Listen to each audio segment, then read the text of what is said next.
pelajar, aku ada ikut persekutuan anak-anak angkatan laut gitu. Aku ikut di Belawan ya, di Belawan, dan ya jadi udah terlatih juga untuk saat teduh gitu ya. Ya itulah dulu masanya SMA, aku ikut-ikut itu ya. Dan dalam perjalanan, kenapa saya memilih untuk penginjilan ya, semua masih bisa dengar ya. Nah, kenapa saya pilih? Saya dulu pernah majelis di gereja, di salah satu gereja, lalu saya punya pergumulan untuk bapak orang tua yang sedang sakit gitu. Jadi dalam pergumulan itu saya rindu untuk tanya sama pendeta, gembala sidang, Pak, orang tuaku sakit ya. Siapa ya yang biasanya kan kalau gereja kita lihat cabang gereja kita kan gitu ya. Siapa ya Pak di Medan ya yang punya karunia gitu ya. Biasa kayak gitu ya, punya karunia. Terus, oh gitu ya, di Medan kebetulan baru pecah gitu ya. Oh pecah, jadi orangnya baru dan dia belum begini dah. Oh ya gitu. Saya cari ke gereja X gitu. Oh, udah gitu. Pokoknya kayaknya saya rasa, kok gini ya gitu. Saya berdoa nih, ini pergumulan saya gitu. Tuhan, apa ya yang harus diutus ya untuk melayani papaku waktu itu yang sakit ya. Siapa ya gitu ya, siapa ya Tuhan? Sambil aku mikir-mikir gitu ya, siapa ya Tuhan hambamu? Terus, kamu siapa gitu dalam batinku ya, kamu siapa? Lalu saya bilang gini, saya jawab gitu, aku kan bukan hamba Tuhan ya. Lalu kamu siapa gitu ya? Aku kan bukan hamba Tuhan. Lalu kamu siapa gitu kan? Baru, aku siapa ya? Aku hamba iblis gitu. Ya, terus saya jawab gini, oh iya Tuhan, oh iya Tuhan, sambil keluar air mata ya. Oh iya Tuhan, aku hambamu gitu. Terus aku bilang, ya Tuhan aku hambamu ya gitu. Udah, dalam perjalanan itu lalu aku renung-renungkan, iya ya, kenapa aku terkungkung dengan istilah hamba Tuhan? Ketika saya membilang, Yesus adalah Tuhanku, maka aku adalah hambanya gitu ya. Oh iya ya gitu. Sejak itu saya jadi memperlengkapi diri gimana sih pelayanan-pelayanan itu gitu. Dan mulailah saya masuk ke pelayanan-pelayanan yang enggak apa, yang enggak di luar tembok gereja. Saya di luar tembok gereja. Bukan anti gereja ya, kadang-kadang orang bingung ya. Kalau di luar tembok gereja bukan saya anti dengan gereja gitu ya. Nah, itulah mulai saya belajar karena suamiku kan dia marine engineer. Jadi dia saya banyak hal nggak cocok sama dia. Misalnya membangun mesbah itu nggak cocok. Saya biasa saat teduh dia nggak gitu loh. Tapi dia ini jadi banyak hal yang nggak cocok gitu ya. Membuat kayak tarik-tarikan loh. Mau hidup maju ya, maju di dalam Tuhan kok jadi banyak nggak sama ya gitu ya. Dalam hal memberi perpuluhan, dia kemana? Saya ke ini, ke gereja di mana saya berini. Nah, akhirnya baru saya belajar untuk sebenarnya kayak mana ya Tuhan ya gitu ya. Dan seluruh persoalan-persoalan saya jadi lama-lama terlatih dan saya tidak lagi menggantungkan kepada dalam tanda kutip hamba Tuhan. Tapi bukan berarti tidak berkawan gitu. Jadi tidak menganggap itu oh iya ya yang sekolah teologi, oh iya yang ini, oh cari karunia. Saya enggak di situ lagi ya. Ya, hari ini saya mau mulai dengan Yohanes 1 ayat 17 ya. Sebab hukum Taurat, kita buka ya kalau ada ini. Sebab hukum Taurat diberikan oleh Musa, tetapi kasih karunia dan kebenaran datang oleh Yesus Kristus. Gitu ya. Jadi kasih karunia dan kebenaran datang oleh Yesus Kristus. Jadi ada beda yang saya tangkap bahwa antara Musa dengan Yesus, lalu antara Taurat itu dengan yang dibawa Tuhan Yesus. Kasih karunia dan kebenaran. Itu Tuhan Yesus bawa Injil ya. Injil kasih karunia, itulah kasih karunia dan kebenaran. Jadi Kalau di dalam mengerti ini, menjalanin ini, saya nggak banyak sekolah sekolah teologi ya gitu ya, enggak. Saya berdasarkan ini semuanya kasih karunia dan kebenaran. Jadi saya belajar, saya menghadiri satu seminar tentang penginjilan gitu ya. Tentang penginjilan, apa sih bedanya kasih karunia dan kebenaran gitu. Kasih karunia dan kebenaran dengan Taurat. Lalu saya ada beberapa yang saya dapatkan tentang perbedaan-perbedaan itu, antara lain yang ada saya taruh ini di bawah ya, tentang itulah saya menyelesaikan perbedaan antara kebiasaan suamiku yang katanya mau ikut mentaati Tuhan dengan saya juga yang mau mentaati Tuhan gitu. Jadi saya biasa bangun pagi, dia enggak bangun pagi gitu. Saya biasa kasih uang di gereja perpuluhan, dia enggak seperti itu. Dia melepaskan uangnya itu berdasarkan belas kasihan gitu ya, belas kasihan dan untuk membawa jiwa. Nah, ini ada beberapa yang saya mungkin kita sama-sama lihat ya, tentang interaksi ajaran agama Yahudi, lalu pengikut Yesus, guru besarnya Musa, lalu di sini Yesus, di sini Taurat, lalu di sini Injil, di sini bahasa Ibrani, di sini bahasa Yunani, di sini Esa. Jadi satu pribadi dengan satu nama, ya. Sini Yahweh, sini Yesus Kristus. Inilah yang saya lihat di dalam saya maju di dalam pelayanan ya. Maksudnya terjun dalam pelayanan, dan saya memilih sikap saya pengikut Yesus gitu. Lalu pengikut Yesus apa sih yang harus dilakukan? Ya ini antara lain gitu ya. Ya, antara lain yang itu tadi. Dan target penginjilan saya lihat dari target penginjilan saya senang, saya tergugah ya dengan ada kata-kata yang tulisan di undangan itu ya, tentang hati yang dingin, hati yang begini gitu ya. Yang tadi udah dibaca Monik ya. Jadi sesudah saya memutuskan, saya menyadari bahwa saya pengikut Yesus, lalu Yesus suruh apa ya? Gitu ya. Yesus suruh apa ya? Pelayanan saya akhirnya arahnya ke sini. Akhirnya pelayanan saya arahnya ke sini, dan mungkin teman-teman sudah melihat ya di Matius 25 ayat 35 sampai 40 ini ya. Di sini diceritakan tentang dua kelompok manusia ya, dua kelompok golongan manusia yang ketika aku lapar, ketika aku sakit, ketika aku dalam penjara gitu ya. Masing-masing udah lihat, udah pernah dengar pasti kita ya. Lalu di situ Tuhan punya penilaian, Tuhan Yesus ya. Kepada yang melakukan, dia bilang begini. Ya. Kepada yang tidak melakukan, Tuhan celah ya. Dan akhirnya saya berjalan di sini. Nah, cuma lagi kadang-kadang kita mengertinya seolah-olah penjara berarti penjara yang ada di LP gitu ya. Kalau kelaparan berarti nggak punya makan gitu ya. Kalau sakit berarti dia di rumah sakit. Saya melihatnya dari konsep alam roh juga. Artinya gini, memang yang di lapas, di rutan itu dikunjungi juga, tapi tujuannya bukan melepaskan dia, rohaninya. Memang yang di rumah sakit dilayani, tapi tujuannya adalah pembenahan rohaninya. Begitu juga yang telanjang ya, yang telanjang itu saya memahaminya gini. Telanjang kan bikin malu ya, kan gitu ya.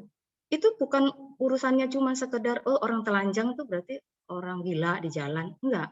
Bikin malu gitu. Ngakunya orang Kristen, tapi ngakunya pengikut Yesus, tapi istri simpenannya ada. Lalu ngerjain sesuatu yang ini. Jadi saya melihat dari sisi rohani di situ, ya. Terus yang sakit bukan hanya sakit di rumah sakit, sakit rohani yang banyak yang saya dapetin gitu ya, sakit rohani, pergumulan-pergumulan yang membuat orang mau bunuh diri, yang membuat orang lari dari jalur-jalur sebagaimana seharusnya yang mengaku pengikut Yesus.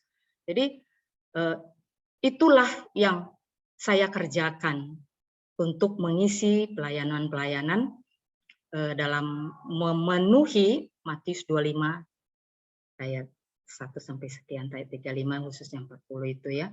Jadi mengunjungi orang yang sakit, saya nggak pakai apa namanya, nggak pakai SK saya, nggak pakai SK, harus pakai surat dari mana gitu untuk harus datangi rumah sakit, nggak gitu. Saya contohnya gini ya, saya ke Cikini kemarin ya, waktu saya di Jakarta saya ke Cikini, saya lagi free nih gitu ya, sesudah urusan saya selesai gitu kan, saya lagi free, saya mau ke rumah sakit, saya ke Cikini. Saya belum sampai ke pasien, saya udah ketemu orang ditunggu di tempat antrian obat. Di tempat antrian obat saya udah ketemu orang, saya sapa, siapa yang sakit Bu? Ini, terus apa sedih gitu ya. Orang yang pakai jilbab, saya samperin aja semua. Kenapa Bu begini? Saya punya ini, apa namanya? Kami bilangnya mutiara ya. Mutiara itu traktat-traktat.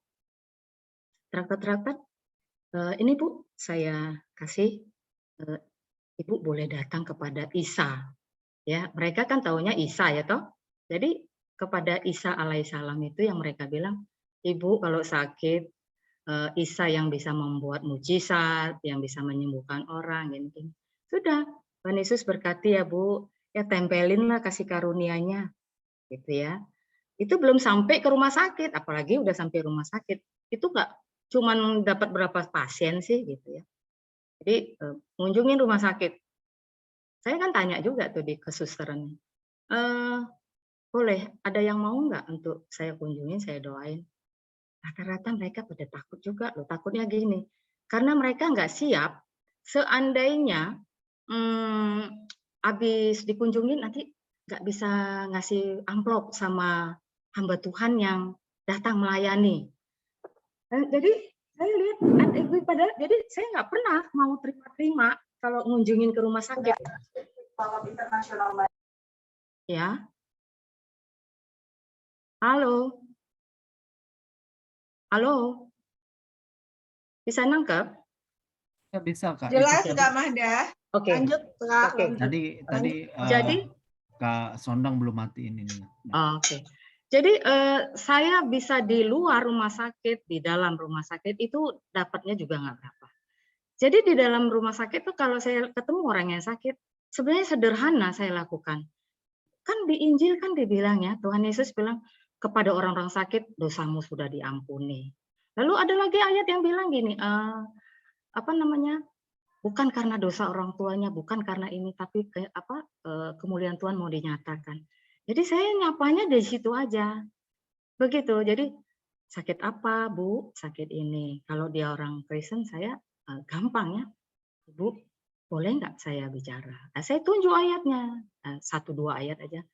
Bu, kan di Tuhan Yesus kan bilang dengan yang mengusung gitu ya, contohnya yang mengusung tuh bahwa dosamu sudah diampuni, berarti ada dong Bu sebab penyakit antara dosa dan penyakit ini. Boleh nggak kita berdoa membereskan itu Bu? Saya nggak mau telanjangin gitu, jadi saya umum aja. Boleh, nanti ada yang mau curhat bener. Ya Bu, saya begini. Ada yang, tapi kalau enggak, saya pokoknya tetap tutup dalam doa, bawa dalam doa. Jadi dalam doa tuh saya penginjilan gini, saya bilang, Tuhan Yesus, kalau sekiranya sakit penyakit ini disebabkan oleh dosa, kecemaran, kenajisan dari ibu ini, mohon belas kasihan-Mu mengampuni Bapak, Engkau nyatakan itu di dalam batinnya, supaya dengan rela hati dia mempertobatkannya dan datang kepadamu. Tapi kalau Tuhan mau bicara lain, nyatakan Tuhan. Nah, gitu. Jadi saya nggak ada bilang dalam nama Yesus sembuh, sembuh. Nggak, saya nggak gitu, nggak ininya ya. Jadi Injil dipakai di dalam ini. Karena Yesus mengatasinya seperti itu. Di dalam penjara juga saya gitu. Jadi secara fisik ada orang-orang yang di dalam penjara, benar. Di dalam penjara saya ikut satu kali ya. Dari gereja mana gitu ya, saya ikut duduk, ayo dari persekutuan mana. Saya ikut dalam tim itu, lalu dalam penjara, di dalam ini kan ada ibadah ya, saya duduk. Duduk tuh saya udah cari orang, 3 ke kiri, 3 ke kanan, saya data, siapa namanya, kasusnya apa, lalu saya tanya. Ini kan dalam ibadah kan ada ramah tamah. Lalu saya tanya itu, boleh nggak kalau saya nanti datang mengunjungin kamu sendiri? Gitu ya. Biar laki, biar perempuan saya samber gitu ya. Karena yang duduk di sebelah saya, oh boleh Bu, di kamar berapa, kasus apa. Jadi next saya datang, saya panggil dia, panggil orang itu. Saya cerita, kan dikasih berapa menit ya di lapas itu, di rutan. Jadi saya cerita, sederhana aja, kamu kasus apa, kenapa. Terus kan saya kasih nanti buku doa, buku bacaan, yang membebaskan dia dari melihat dia sebab penyebab di alam roh kenapa dia sampai masuk gitu ya. Dan kayak Yehezkiel ya, pembunuh kena hukuman mati. Itu terkenal di Batam. Saya cari dia, Sikiel. Kali terus saya rupanya kalau kena hukuman mati itu mereka tuh jadi pemberani di sana, jadi lurah, dari presiden apa. Jadi takut orang-orang. Jadi saya, oh begini ya, kalau udah kena hukuman mati dia sombong karena dia tahu mau mati juga gitu ya. Dia lakukan apa? Dia keras gitu ya. Saya tuntun aja doa. Kiel, boleh Ibu, boleh kita berdoa, boleh Bu gitu ya. Itu saya doanya sederhana gitu aja. Tuhan Yesus, tidak ada orang yang dapat merubahnya kecuali Engkau. Karena Engkau pemilik hidupnya. Engkau punya agenda, punya rancangan. Kalaupun dia menyimpang Tuhan, itu karena iblis membutakan matanya untuk melihat kebaikan-Mu. Aku berdoanya sederhana gitu. Nah, saya berdoa, saya kasih buku, saya tinggalin. Saya ada buku-buku tertentu untuk melakukan pelayanan pribadi, ya namanya pelayanan pribadi. Jadi melepaskan kutuk-kutuk, membebaskan diri dari perjanjian persekutuan. Mungkin dia pernah berdukun, mungkin ini ada bukunya, ada lembarannya, dan saya kasih buku doanya juga. Nanti saya dari situ saya bilang, Kiel, ada nggak temanmu yang yang tidak pernah dijenguk? Nah tadi ya yang tidak terjangkau. Oh ada Bu, siapa sih ini? Kenapa? Dia kan Bu, dia bilang Muslim loh, dia Muslim. Dia Bu begini, dia di Aceh, dia kena narkoba, dia gini. Kira-kira dia mau nggak kalau saya datang? Boleh datang. Saya datang. Besok ada berapa orang? Tiga saya datang lagi bawa kawan 3 orang. Jadi masing-masing dapat 1. Begitu saya di lapas dan rutan. Khususnya kalau ke anak-anak dan saya lebih cenderung sih ke anak-anak dan ke wanita, ke ibu-ibu wanita ya. Karena ke anak-anak itu rata-rata itu mereka memperkosa dan mencuri ya, pornografi baru ditonton, jadi anak-anak di bawah umur di ini.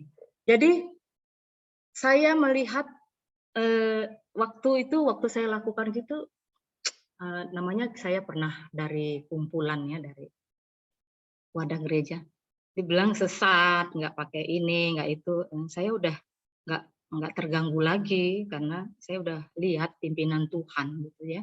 Dan saya lihat pimpinan Tuhan di jalan-jalan ini ya. Jadi saya udah nggak terpengaruh lagi. Udah awal-awal saya agak-agak mundur maju. Mana bisa begitu kalau nggak sama pendetanya, sama gerejanya. Mundur maju. Sekarang saya enggak gitu lagi, bahkan sudah banyak orang-orang yang saya bina Jadi on job training. Nah, nanti begini ya, selain di lapangannya begitu, di dalam pertemuan juga ada yang kayak kita KTB gitu ya, dalam KTB ada. Nah, itulah yang saya lakukan dalam konteks dalam penjara, telanjang dan kelaparan ya gitu. Tapi sebenarnya ada di dalam konteks di alam roh, dia kayak ini ya, 1 minggu ini saya agak padat ya, 1 minggu ini hampir tiap hari.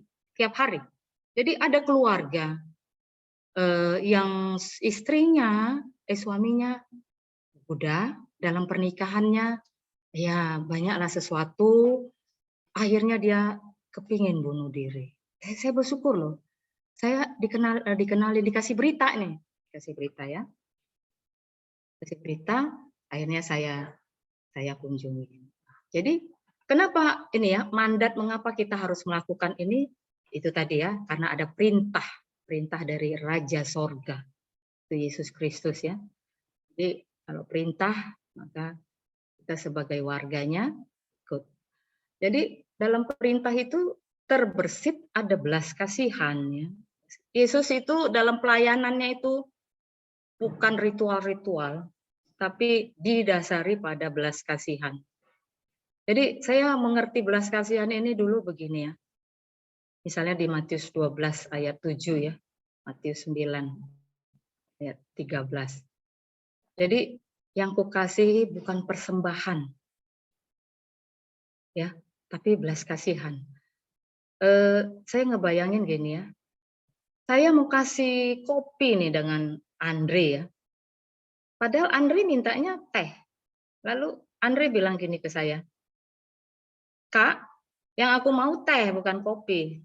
Tentu Andre menolak kopi itu. Benar-benar bukan itu gitu ya.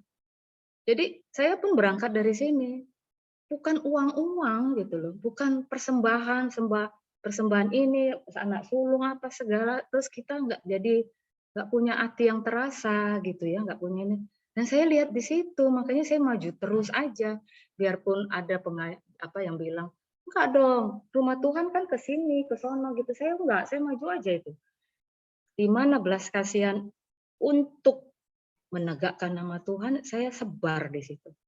Ya, karena Tuhan Yesus bilang yang kukendaki adalah belas kasihan dan bukan persembahan. Jadi saya terbongkar paradigma saya di situ. Untuk saya jadi semakin maju untuk mempertajam belas kasihan ya kepada orang. Selain katanya itu perintah, tapi perintah itu bukan saya jadi kalau nggak lakukan jadi takut gitu ya. Aduh, rasa bersalah, aduh takut gitu ya. Enggak. Tapi enggak gitu, karena saya kasih sama orang itu. Kasihnya bukan untuk melihat itu bukan karena kasih gini loh. Oh dia nggak makan, tapi ada rumahnya 1 miliar, nggak gitu. Oh dia nggak ini sakit, tapi nggak mau jual mobilnya. Jadi bukan sekedar di situ, itu boleh ya, boleh. Tapi nggak sekedar di situ. Jadi belas kasihan di situ banyak dasarnya ya. Belas kasihan karena mereka binasa. Jadi target orang-orangnya pun penginjilan itu adalah belas kasihan karena orang nggak kenal Yesus. Jadi nggak sekedar dia nggak makan, dia sakit, oh dia mau operasi, gitu ya, nggak di situ, dia nggak ada uangnya, nggak sekedar di situ. Malahan ya, saya kalau ketemu orang yang begitu karena saya tidak punya kemampuan untuk menolong gini ya, saya tanyanya pakai gini, Bapak kenapa mau operasi di Singapura, kayak mau menggalang dana untuk cari, kenapa nggak di Indonesia? Ya karena sana-sana, waduh, ini ambisi untuk sembuh, nggak lihat di balik penyakit ini Tuhan mau bicara apa gitu. Jadi ambisi mau sembuh tapi kantong orang digandolin gitu ya. Nah itu kan salah begitu. Saya balik lagi, Pak coba periksa, siapa tahu dalam sakit penyakit ini kan dalam nama Yesus ada kesembuhan. Itulah yang saya sampaikan. Jadi saya nggak mau juga belas kasihannya karena orang sekedar nggak ada makanan besok, padahal mobilnya ada, terus dia lagi nganggur. Karena kan di sini banyak juga, ini kan transit orang-orang mau cari kerja kan Batam ini. Jadi kenapa nggak kerja? Ya nggak ada yang cocok. Ya itu kan susah gitu. Nggak membangun orang akhirnya. Nggak ada yang cocok. Cocok dengan apa? Cocok dengan ijazah, nggak gitu. Tuhan Yesus nggak pernah bilang cari makan sesuai dengan ijazah. Gitu kan. Jadi ya cari makan, kerja gitu. Akhirnya kan pembongkaran-pembongkaran di situ akhirnya membuat mereka yang tadinya datang ke saya dengan maksud lain jadinya jadi lain gitu ya. Jadi lain lah gitu ya. Itulah yang saya lakukan selama ini karena sudah lama, jadi kadang saya sendiri, kadang saya berduet, kadang punya tim gitu ya. Berduet, kadang ada timnya. Dan cara kita menjangkau dan mengasihi mereka itu mulai dari apa yang ada padamu. Saya nggak pernah lihat kantong siapa untuk memulai. Saya nggak pernah lihat kantong Enos, kantongnya Monik gitu kira-kira ya. Saya lihat dari kantong saya, ya kan? Dari apa yang ada padamu. Berapa? Saya tolong dikasih tahu ya kalau udah selesai ini jamnya ya. Jadi saya lihat dari kantong saya nggak tunggu-tunggu kantong orang. Jadi kalau nggak ada kantong berarti saya berdoa gitu. Mungkin bukan dana, mungkin perhatian yang saya lakukan, kunjungan gitu ya. Jadi mulai dari apa yang ada padamu. Itu penginjilan yang menjangkau tuh. Kalau saya ke lapas itu saya nggak kembali yang ke tadi ya. Kasih karunia dan kebenaran. Saya nggak pernah lenggang-lenggang tangan. Karena gini, nggak bisa dong apa NATO, no action, talking only. Nggak bisa. Untuk orang-orang yang kayak gitu tuh mereka nggak lihat gitu. Di bawahnya juga nggak mahal-mahal kok. Mereka nggak pernah makan ketaki kira-kira 25.000. Saya ambil jatah 2 hari ini. 50.000. Saya bisa ketemu sama orang lapas, orang hutan 2. Gitu kira-kira ya seperti itu. Saya tuntun doa. Nanti itu kalau di sana cara saya menjangkau mulai dari apa yang ada padamu. Jadi saya nggak koordinir apa ya. Terus mulai dari orang-orang yang berinteraksi dengan kita. Jadi gini, saya bukan saya itu kan Simamora, lalu saya cepat melangkah gitu ya. Oh itu kan orang Batak, lalu saya cepat melangkah gitu ya. Saya nggak gitu karena Yesus juga nggak suruh begitu. Ada contoh-contoh orang Samaria itu seperti apa ya. Jadi mulai dari orang-orang yang berinteraksi dengan saya. Saya dulu waktu anak saya masih kecil ya menjangkau orang, ada anak SD yang lagi mau ke toilet gitu ya. Anak saya dari anak saya SD kan saya nungguin ya. Jadi saya tanya, Joshua, nanti lagi keluar main, Joshua, kamu Chinese deh ya. Kamu ke gereja? Iya, Tante. Kamu Kristen ya? Enggak, Tante, saya Buddha. Oh, Buddha kan? Saya tuntun langsung loh. Untuk 5 menit saya ambil waktu. Oh, Buddha. Oh, jadi tapi dibolehin mami ya ke gereja, boleh Tante? Boleh nggak Tante berdoa? Saya curi start. Boleh Tante? Ayo kita berdoa yuk supaya kamu nanti udah besarnya menjadi orang yang mengenal Yesus, memiliki harta Kristus. Udah, ya. Terus saya tutup dia doa. Tuhan Yesus, kayak anak-anak dong ya. Tuhan Yesus yang baik, aku ingin mengenal Engkau lebih lagi karena Engkau Tuhan yang maha besar, maha pencipta. Ya saya tutup dia doa. Engkau Raja Sorga dan aku ingin menjadi warga kerajaan. Aku mengundang Engkau masuk Bapak, Tuhan Yesus dari di batinku, memimpinku, yang mengajar-ajariku dari dalam batinku. Hal-hal yang tidak ku mengerti, Bapak, aku mau lembut hati menerima pengajaranmu lewat cara yang bagaimana. Amin. Saya tanya dia, Yosua, tadi kita kan udah berdoa ya. Yesus ada di mana? Ada di hati, Tante. Kenapa? Tadi kan udah diundang. Ih, begitu loh. Saya juga ke Kupang begitu. Ke Kupang itu saya ke Air Nona ya. Hari Minggu, mereka hari Minggu nggak gereja, terus kan maaf ya ini direkam apa enggak kan saya bilangnya silum deh ya.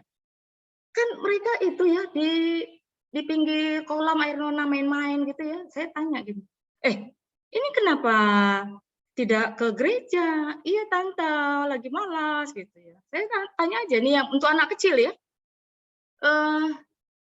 Tante yang ini nggak ke gereja karena dia ininya lain iman gitu. Oke, nggak apa-apa. Tante kan nggak ngomong agama gitu kan. Saya tanya, saya nggak ada sebut Islam Kristen, nggak ada sebutin dalam pelayanan saya. Karena Yesus juga nggak bawa agama.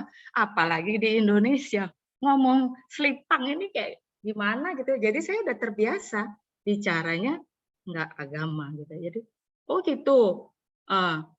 Jadi ini udah pernah sekolah minggu, pernah. Ih tante ini sekolah minggu, siapa yang suka berantem? Tunjuk ini tante ini siapa yang suka ngomong kotor, mau tunjuk-tunjukkan mereka kan? Oh gitu ya. Terus saya bilang gini, tante mau tanya, sorga ada di mana sih? Dia bilang apa? Jauh tante, di atas. Atas mana? Jauh katanya. Dia tunjuk atas jauh, semua anak sekolah minggu dia bilang itu jauh tante, jauh katanya. Ya pokoknya sorga. Waduh, jauh kali ya. Jadi nanti kita berdoanya teriak dong, pakai mikrofon dong ya. Gitu kan, sederhana. Ya nanti kayak ini dong tante. Makanya jangan jauh-jauh surganya. Tahu nggak, Yesus itu Raja Sorga loh. Ayo kita berdoa yuk, saya berdoa. Tuhan Yesus Raja Sorga gitu ya. Aku ingin mengenalmu lebih dalam lagi. Gitu ya. Karena engkau mengasihi, dikreasikan aja bahasa sederhana anak-anak. Aku ingin memiliki karaktermu yang lembut hati. Dia tahu loh Yesus itu baik, tapi karakter mereka enggak, yang lembut hati, yang suka memaafkan gitu ya. Yang begini tahu mereka. Terus Tuhan Yesus, aku mengundang engkau masuk dalam hatiku. Bertahta menjadi raja dalam hidupku sejak aku kecil ini Tuhan. Ya, dewasa sampai pada engkau panggil. Hal yang aku tidak amin. Habis itu saya tanya loh, udah berdoa ya. Kasih uang 1.000 mereka senang itu.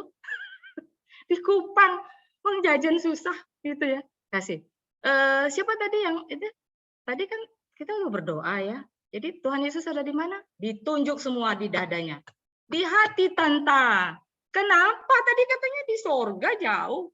Kan tadi kita udah undang. Nah, ada kontrol dia. Kan tadi udah undang. Saya udah selesai gitu. Saya nggak bisa jaga-jaga orang. Sampai situ, nanti saya udah kasih ini ya buat jajan. Jajan 2.000, berapa orang tuh? 2, 3, nanti kemana gitu. Gitu ya, untuk sederhana-sederhananya. Mulai dari anak-anak.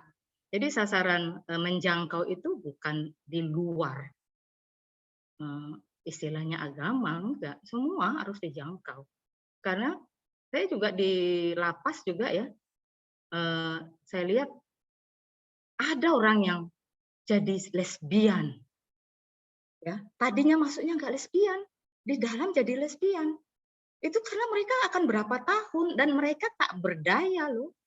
Tak berdaya di dalam itu karena ada senioritas dan ini sebenarnya nggak boleh direkam ya. Ada yang begitu ini kalau bisa ya nanti soalnya rekamannya kurang bagus nanti ya. Jadi di dalam itu mereka juga ada yang tadinya nggak ditayangkan Kak. Hah? Nggak ditayangkan nanti. Semua rekaman kita nggak ditayangkan. Oke. Jadi di lapas itu aduh banyak sekali mereka yang silum-silum ya, mereka yang silum-silum mau loh dipimpin. Saya di lapas, di rutan, mereka semua bukan mengenal Yesus. Ya buat saya juga kan, saya bukan mau memindahkan agama ya. Jadi next saya kunjungan, kamu udah datang sama Tuhan Yesus, udah Bu. Saya ini baru nanti dia, Bu, saya butuh sampo. Aduh, sampo cuma 20.000 kok, kita berat ya. Nah, ada kan sampo 20.000. Terus kan di lapas juga nggak boleh bawa banyak-banyak. Kopi hanya boleh 5 saset. Dia tiap hari bisa loh. Tiap hari. Nanti terus orangnya bengis, serem-serem loh kalau yang nggak terjangkau itu mengasih. Jadi cocok banget, saya suka, saya lakukan ini soalnya. Jadi mereka itu apa ya? Skeptis ya. Ibu tahu dari siapa? Saya. Oh gitu. Saya langsung bilang gini, kamu ditaruh Tuhan di hati saya. Terus dia diem loh. Kenapa Ibu? Ibu kena saya. Kamu ditaruh Tuhan di hati saya sehingga kita bisa ketemu. Kamu percaya nggak? Bahwa ini bukan skenario orang. Kita nggak kenal kan? Kita lain suku, lain ini. Ya Bu. Habis itu saya ngomong-ngomong ya, keluar air matanya loh. terseduh-seduh, semua diceritain dia di dalam begini. Oh Tuhan, kayak begitu loh mereka di dalam itu. Jadi akhirnya saya pikir saya nggak bisa sendiri ya. Saya training teman-teman yang mau terbuka berbelas kasihan. Gitu ya. Itulah keadaan orang-orang yang kalau kita mau peka, saya lihat ya. Dan saya nggak itu peka terhadap lingkungan sekitar baik lewat info ya. Contohnya ya kayak Muhammad KC itu waktu masuk saya langsung berdoa. Saya masuk berdoa. Mungkin saya di Dana nggak ada ya, tapi saya langsung karena dia masuk itu karena Injil gitu ya. Kalau saya di Jakarta, kalau saya boleh kunjungi, saya kunjungi. Saya boleh kunjungin, tapi saya masih ambil sikap berdoa untuk Muhammad KC dan yang lain-lain gitu ya. Peka terhadap lingkungan. Waktu ada kebanjiran, ada gempa di mana ya, jadi kami galang tuh yang kawan-kawan, enggak, galangnya tuh cari orang kaya, enggak. Nanti ada aja, saya mau terlibat ini. Ngasihnya juga nggak banyak-banyak, yang penting belajar start, mulai mengambil bagian. Supaya nggak kapalan batinnya. Ya. Saya lihat sih begitu ya, peka terhadap lingkungan sekitar, baik lewat info ya. Nah itu yang saya, lalu dari semua yang saya layani itu saya doain, ditekunin doanya. Ya. Saya teringat akan amanat agung yang Matius 28 ayat 19-20 itu, saya pikir ini pergi jadikan semua bangsa muridku. Saya memang tidak memberikan ijazah mereka itu adalah murid teologi ini itu enggak. Saya saya membina orang-orang yang punya potensi dan mau memberi hati untuk ambil bagian dalam pelayanan yang tadi yang saya sudah sebutkan itu ya. Nah, ada beberapa yang saya lakukan sampai saat ini. Jadi kalau dibilang di luar tembok, saya juga sebenarnya udah kewalahan. Saya udah kewalahan untuk ininya. Jadi pembinaan ke sana seminggu. Saya 4 orang pun saya garap. Soalnya saya nggak nunggu harus besar-besar. 4 orang saya garap.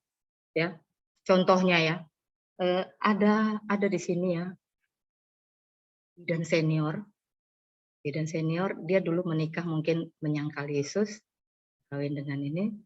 Terus di dalam perjalanan dia rindu untuk kembali. Saya nggak tahu, entah gimana dia dipertemukan dengan saya. Saya nggak tahu nih, pertemukan dengan saya.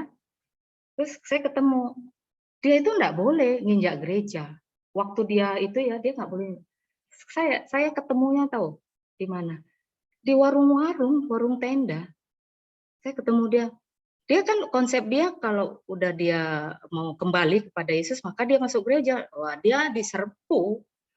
Saya dapat telepon dia, saya bilang ayo kita ketemu di mana? Di food court sini yuk gitu. Udah ditraktir aja. Kalau kita uangnya cuma teh manis sama kue ya udah. Kan kita mau mulai gitu ya.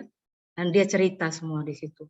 Bagaimana dia mau dibunuh, halal darahnya, bagaimana anaknya kelas 2 SMP bilang dia mamanya yang murtad itu kafir. Gini dia ceritain, dia tunjuk-tunjuk, ini kisah nyata ya. Karena apa?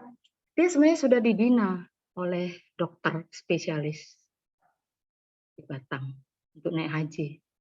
Di dalam perjalanannya dia jadi buka hijab dan name tag-nya jadi ganti. Tentulah dia dikucilkan. Ya, dia dikucilkan siapa dan ketemu dengan entah gimana pokoknya difasilitasi saya ada ya akhirnya saya ketemu dengan dia, puji Tuhan dia akhirnya balik walaupun jadi beda. Saya bilang kalau nggak mau cerai ya sudah, tapi kamu katakan ini. Tapi Kak katanya anak-anakku ninggalin aku katanya. Saya ini satu sama loh sama mamaku, gerejanya sama di HKBP dulu. Ya, kamu jangan takut kehilangan anakmu, lebih takut kamu kehilangan Yesus. Nanti Kak katanya kan, kamu tahu nggak? Saya yang udah dikuliahin mamaku, udah dibesarin, udah gini, mamaku sakit. saya nggak bikin apa-apa, nggak bisa. Setiap sakit ngek saya terbang medan. Saya tanya, jadi kamu jangan gantungan hari tuamu sama anakmu. Enggak, jadi jangan takut. Lebih bagus kamu terpisah sama anak daripada kau terpisah sama Yesus. Ya jadi mantep ya. Oh iya ya gitu. Iya nanti anak muda nikah juga nggak inget, bukan nggak inget gimana, nggak bisa kamu nggak andalin gitu. Nah itu ya. Dan kenapa saya melakukan ini dengan cara yang begini? Saya lihat dari Tuhan Yesus ya. Yesus waktu di bumi, dia itu memberitakan wawasan konsep kerajaan, bukan agama. Jadi bertobatlah. Ini contoh nih, di dalam Matius 4 ayat 17, itu seruan Yesus yang pertama untuk memberitahukan kepada orang, bertobatlah sebab kerajaan surga sudah dekat. Terus apa hubungannya ya? Bertobat dengan kerajaan surga. Tobat, terus arti bertobat ini apa ya? Berarti bertobat itu artinya tinggalkan kerajaan pemberontak, masuki kerajaan surga. Jadi nggak heran kalau Tuhan Yesus bilang dalam doa Bapa kami, berikanlah kami makanan dan bla bla bla bla seperti di surga. Jadi sesudah kita melakukan meninggalkan kerajaan pemberontak, itu pasti saya bina, mari ikutlah aku, kamu akan kujadikan, karena saya sudah memberi diri menjadi penjala, dan saya juga membina orang jadi penjala. Mari ikutlah aku dan kamu. Jadi di dalam ayat ini saya melihat bukan soal apa-apanya, spiritnya ada di dalam ayat ini adalah bukan soal ninggalin ya, bukan soal ninggalin kerjaan, gitu enggak. Tapi melakukan penjala manusia. Dan saya juga masih kerja waktu itu, saya lakukan start menyisihkan. Jadi bukan gini, oh iya ya, aku kerja jadi aku nggak kerja lagi, kayak gitu ya, enggak. Tapi menjadi penjala manusia itu dalam kondisi apapun, saya menjadi penjala manusia sampai akhirnya saya memang nggak kerja lagi, ya.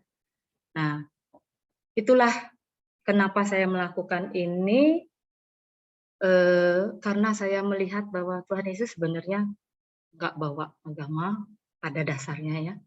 Dia bawa kerajaan, dan kerajaan itulah diberitakan, dan Yesus Raja Sorga, dan dialah yang harus disampaikan tentang Injil kerajaan. Karena kan dibilang, beritakanlah Injil kerajaan kemana-mana, bukan agama. Jadi beritakan ke Injil kerajaan itu. Karena kita ini yang hadir, yang ikut join ini adalah orang-orang yang akrab dengan pembacaan Alkitab. Jadi saya nggak buka-buka pun pasti clue-nya kita bisa dapat dengar ya, clue-nya. Beritakan Injil kerajaan surga. Jadi itu yang saya lakukan hingga pada saat ini. Jadi berarti bertobat meninggalkan kerajaan pemberontak. Termasuk kerajaan saya loh. Saya punya kerajaan loh. Ya kan? Kalau kita gampang tersinggung itu kan kita punya kerajaan. Nggak bisa aku sama suami itu punya kerajaan loh. Terus apa? Susah menerima ini kerajaan sendiri loh. Jadi saya belajar di situ. Meninggalkan kerajaan pemberontak. Kalau kita tuding-tuding iblis kan kayaknya enak aja ya. Termasuk kerajaan saya harus tinggalkan. Yang angkuh, ya, yang mau menang sendiri. Karena banyak pandai Alkitab kan kita. Terus yang nggak bisa berdamai karena merasa kita benar gitu. Nah, konsep itu saya pegang sampai sekarang. Saya harus meninggalkan kerajaan pemberontak, bukan soal berdukun atau gimana. Kerajaan saya harus tanggal, kerajaannya Yesus harus tegak di batinku. Dan itu yang menjadi kontrol buat saya. Jadi bukan soal lagi dosa, tapi soal berguna dan membangun. Kalau dosa mungkin ya, saya nggak mau lakukan misalnya curi, apalagi ngomong kotor, berzina, mungkin kita nggak lakukan lagi. Tapi yang lebih dari itu, misalnya ya, kita punya saya dipanggil ya, saya ditelepon orang, ada orang yang udah sekarat gitu ya. Aduh, saya nggak bisa ini. Gitu, dia udah sekarat, saya harus datang gitu ya. Gitu. Enaknya sih tidur gitu. Tapi saya harus datang. Tapi nggak semua saya harus datang.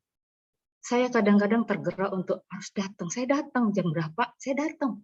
Saya sering loh. Di sini kan banyak orang perantau juga ya, cari kerja, anak kos gitu. Dan itu saya lakukan gitu. Jadi nggak semua. Kadang-kadang saya lihat urgensinya gini, saya telepon juga. Ayo ikutin yuk doa yuk pakai video call. Saya ikutin doa pakai video call. Apa yang kamu butuhkan? Nanti ya, oke, besok pagi saya datang. Kalau saya kan melayaninya kan naik motor, masuk gang keluar gang juga. Kadang sama teman naik mobil, gitu ya. Jadi itu langkah-langkah pelayanan yang saya lakukan. Jadi ikutlah aku, bukan jadi apa namanya ya, bukan memegang jabatan-jabatan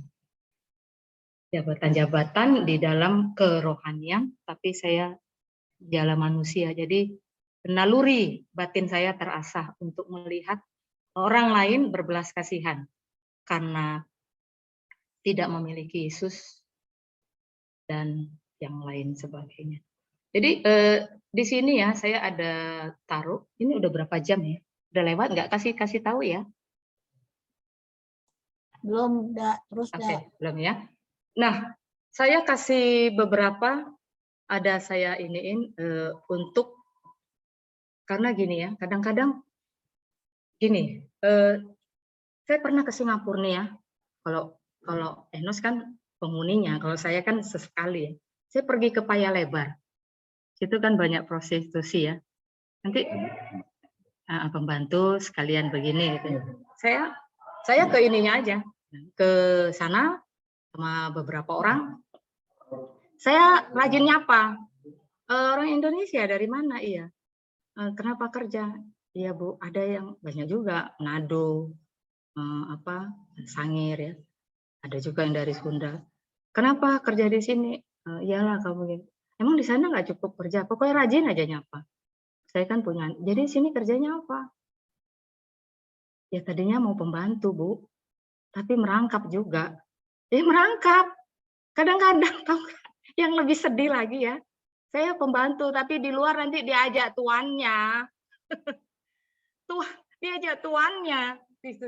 Nyonyamu nggak tahu. Aduh, terus akhirnya kalau dia mau orang Kristen, kita kasih tahu. Kamu tahu nggak? Kalau orang Kristen kan enak ya. Tapi kalau yang enggak, kita ada bukunya. Moralnya aja dikasih tahu. Terus kita kasih tahu juga nabinya gitu. Terus baru kita kasih ada bukunya. Lalu kita kasih belas kasihan, tempel. Nih ya, nanti dia ingat loh. Datang sekali lagi pun dia mau loh. Itu untuk dengar cerita Injil gitu. Nah, tapi kalau orang-orang yang saya ke Singapura, Merry Christmas, Happy New Year, kata supirnya kan. Brother, are you Christian? No. Are you Christian? Yes, katanya. Do you believe in Allah? No, katanya. I believe in Jesus Christ, katanya. Loh, what's happened ya? Saya jadi bingung ya. Oh gitu ya. Dari situ memang ya, penginjilan saya tidak sebut nama yang lain kecuali Yesus Kristus. Dan bukan berarti tidak mengakui Bapa, Anak, dan Kudus, ya Bapa surgawi. Gitu. Jadi, no, I believe in Jesus Christ. Oke, second lah ya. See you. Oke, baik. Oke, brother, ini ya ada buku dikasih. Dan itu antara lain. Kalau di sini ya dengan kamar-kamar kos, dengan anak-anak, kita ngelayanan yang silum-silum, yang ini, yang nggak terjangkau juga, yang akhirnya ngerjainnya apa-apa. Kita mau cerita belas kasihan, udah, lalu kita cerita nama Yesus. Dia bilang apa? Bu, sama aja kan Bu? Ibu nyembah anaknya, aku bapaknya, hebatan mana katanya.